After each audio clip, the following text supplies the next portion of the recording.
Semua yang kamu kerjakan bisa ketulis di dalam catatan amal ibadah kamu nantinya. Jadi begitu ditimbang, gitu kan ya? Timbangannya nih bukan cuman urusan kebaikan-kebaikan sholat apa segala macam. Nah kalau urusannya kayak begitu, pahala kita dikit loh. Betul apa enggak?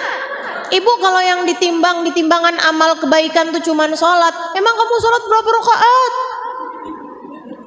Berapa lama sholatnya tiap hari? Hitung dah coba.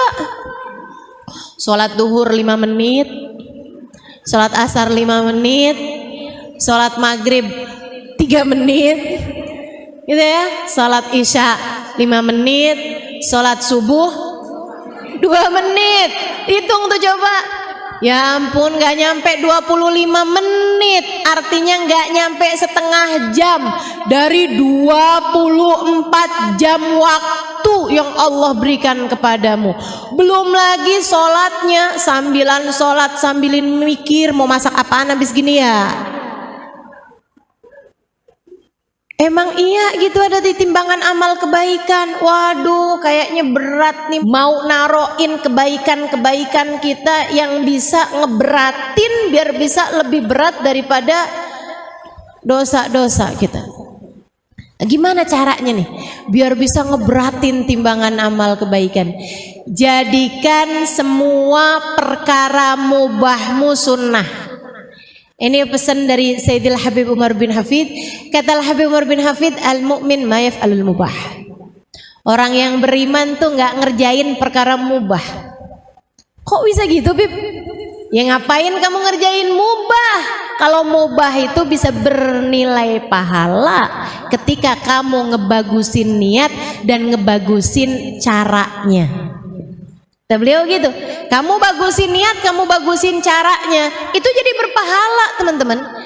Kamu makan, niat makannya biar gak lemes hadir majelis. Saya niat makannya biar saya gak lemes kalau ngajar. Kita buat makan nih gak ngambil yang bukan hak kita. Kita kerja dengan cara yang halal untuk mendatangkan uang untuk kita beli makanan tersebut, bukan hasil korupsi, bukan hasil nilang,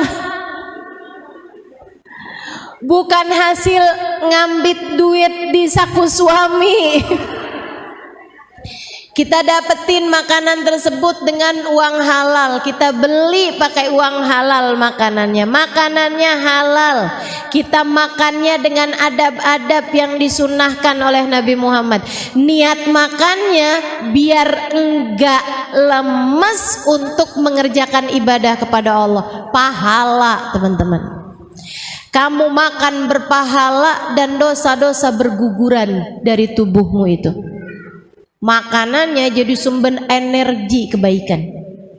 Makanya kalau kamu bilang saya kok berat banget ya mau mengerjakan kebaikan gitu, kamu liatin makananmu tuh mungkin ada yang haram. Apanya yang haram ya? Mungkin bukan makanannya haram, tapi dapatnya dari hasil yang haram. Hati-hati teman-teman, coba liatin aja di sekeliling. Yang pada korupsi, yang pada jadi pejabat tapi yang dolim sama rakyat gitu ya, atau yang jadi mohon maaf yang jadi polisi tapi suka nilang orang gitu kan ya Bu, bukan apa masalahnya, ada nggak orang yang ditilang ikhlas? Jarang loh. Betul apa enggak? Alhamdulillah kena tilang. Ya Allah seneng banget, saya mau ngasih polisi. Ada yang begitu? Nggak ada, nggak pernah lihat saya. Mesti orang tuh kalau udah ketemu ini kan polisi kan, astagfirullah, astagfirullah, kok deg-degan ya rasanya ya. Apakah ini yang dinamakan jatuh cinta? Insya Allah. Nggak ada yang ikhlas tuh, kalaupun juga ngeluarin duit, ya ampun, nggak ada yang ikhlas. Udah apalagi ditambah dengan hadis ar-rashi wal murtashi finnar, yang nyuap dan yang disuap masuk neraka. Serem banget, serem banget. Jadi teman-teman sekalian yang saya muliakan, kalau uangnya itu hasilnya halal, insya Allah semuanya bakal gampang ngerjain ketaatan.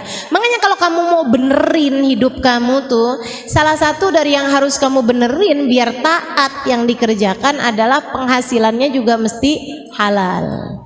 Teman-teman sekalian, liatin aja di sekeliling kamu. Kalau ada orang berpenghasilannya haram, apalagi pakai judi, apalagi pakai pinjol, pinjaman online tuh, kamu pikir nggak haram? Ini mana dia nih yang suka pinjol nih? Ya ampun, buka YouTube sekarang iklannya pinjaman online semua. Astagfirullah, astagfirullah. Riba teman-teman. Dan riba itu dosa, satu dari dua dosa yang Allah ancam dalam Al-Quran. Kalau kamu nggak berhenti, aku perangi, kata Allah. Nih jangan main-main sama urusan riba. Ayo nih, mana dia nih, emak-emaknya nih, yang suka kredit panci, yang suka hutang-hutang online nih, pinjaman online atau pinjaman berbunga, pinjam uang di bank, pinjam uang yang dijanjikan inian ya, apa sih namanya, bunga gitu. Teman-teman sekalian tuh haram tuh. Dan jangan main-main teman-teman sekalian. Haramnya bukan dosa kecil, tuh dosanya gede.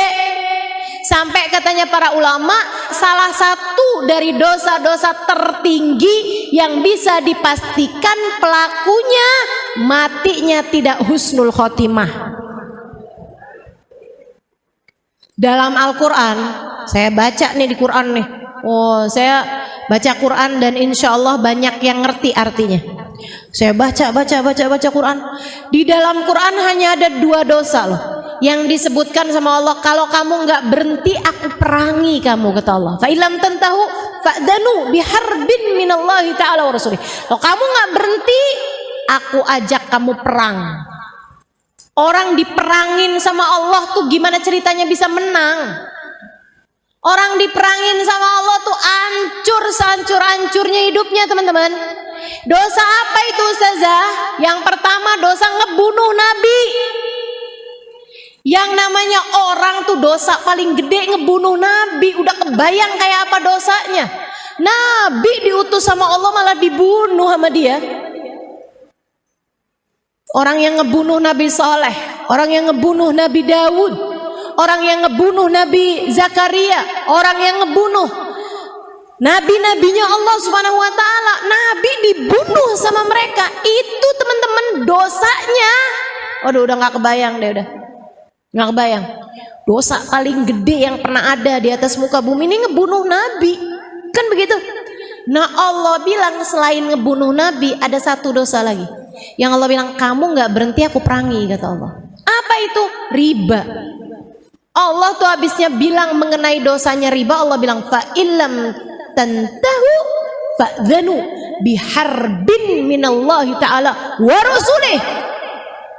Kalau kamu nggak berhenti utang-utangan online, kalau kamu nggak berhenti utang-utang riba, apalagi kamu yang ngeribain duit kamu, aku ajak kamu perang, kata Allah. Aku kumandangkan genderang perang sama kamu, wa rasulih, dan aku ajakin Nabi Muhammad buat perangin kamu. Ibu-ibu, jangan sampai kamu hadir majelis maulid, kamu bilang pengen biar dicinta sama Nabi Muhammad. Kata Nabi Muhammad, gimana kamu bisa aku cinta? Kamu malah lagi aku perangin. Karena kamu ngutang-ngutangin duit sama umatku dengan bayaran gantian berupa bunga. Kamu jeret leher orang-orang dengan pinjaman-pinjaman dari kamu itu. Aku ajak perang sama kamu, gak usah nyari cintaku, kata Nabi. Aku perangin kamu selama ini. Gimana ceritanya? Jangan bilang, ya ampun saya tahajud, saya ibadah, saya ini, saya itu. Tapi kalau kamu masih ngerjain dosa satu ini teman-teman, percuma. Makanya saya beneran marah nih kalau saya terus-terusin nih. Dah buruan, kalau masih ada yang tersangkut urusan pinjaman online atau urusan pinjaman offline, ya pokoknya hutang piutang dengan riba, mau kamu yang berhutang apalagi kamu yang menghutangi, segeralah bertaubat kepada Allah Subhanahu wa taala. Tinggalin, cepetan, buruan. Sebelum kamu jadi kebiasaan, sebelum jadi karakter. Si fulana, siapa dia? Oh, tukang renten itu. Ah, tuh sebelum jadi gitu. Sebelum jadi karakter. Buruan, segera taubat sama Allah Subhanahu wa taala sebelum datang ajal menjemput kamu. Udah teman-teman, nggak usah pakai habisnya ustazah kalau saya nggak pinjem-pinjeman kayak begitu tuh ustazah saya nggak punya apa-apa. Udah mendingan nggak punya apa-apa. Bu, jangan pernah lupa apa yang sering saya sampaikan sama ibu-ibu. Sesedikit apapun yang kamu punya cukup untuk membiayai hidupmu. Tapi sebanyak apapun yang kamu punya nggak akan pernah cukup untuk membiayai gaya hidupmu. Mau punya berapa banyaknya nggak bakalan cukup, Bu, kalau yang kamu biayai adalah gaya hidup. Makanya kalau mau hidupnya tenang jangan kebanyakan gaya. Dah, nggak usah kebanyakan gaya. Ya ampun. Nih ya, ustazah kalau pinjamannya nggak pakai bunga gimana ustazah? Ya halal sih halal, tapi Bu hati-hati ya, jangan sampai kamu punya kebiasaan berhutang, apalagi kalau sampai alhamdulillah dia kayaknya lupa dah. Alhamdulillah kayaknya dia lupa tuh. Yaudah aja dah. Ibu pernah ketemu nggak ada orang utang kagak dibayar-bayar, tapi status di Instagram healing mulu. Statusnya tinggal healing di pantai, gitu kan ya? Healing di gunung, healing mulu Bu. Giliran ditagih utang hilang. Ada tuh yang modelannya kayak gitu. Ada apa nggak? Mana orangnya? Mau lihat saya nih orang yang mana nih? Masya Allah nggak hadir ya. Dah nggak pakai deh, nggak pakai. Yang punya utang buruan bayar, buruin bayaran, buruan bayarin. Jangan berani mati bawa utang Bu. Nabi aja nggak mau nyolatin. Sahabat kalau mati tuh, Nabi pertanyaannya satu, punya utang apa enggak? Oh dibilang nggak punya Rasul, ya udah deh saya sholatin, gitu. Tapi kalau dibilang maaf Rasul dia punya utang, enggak saya nggak mau nyolatin. Ya Rasul kesian nih dia saudara saya Rasul, masa nggak nyolatin? Enggak saya nggak mau nyolatin orang mati bawa utang. Kenapa Nabi sampai nggak mau nyolatin orang mati bawa utang? Bu, ini kamu kalau hidup di zaman Nabi nih Bu, kamu nggak disolatin loh Bu kalau mati bawa utang. Ibu mau gitu? Astagfirullah, jangan sampai Bu, pokoknya jangan berani dah mati bawa utang. Jadi gimana nih Ustazah? Udah nggak usah pakai utang ibu-ibu sekalian. Biasa-biasa aja yang ada kita pakai, yang nggak ada ya udah. Enggak.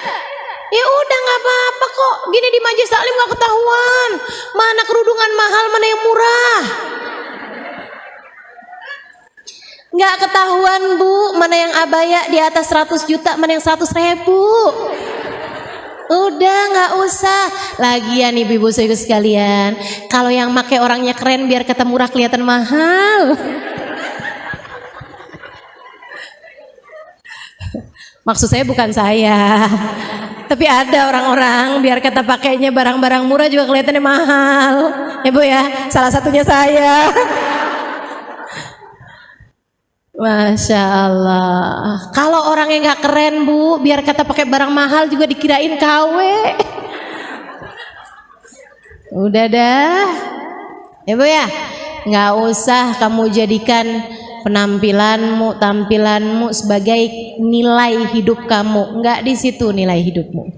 Nilai hidupmu ada para karakter kamu sebagai hambanya Allah, sebagai umatnya Rasulullah.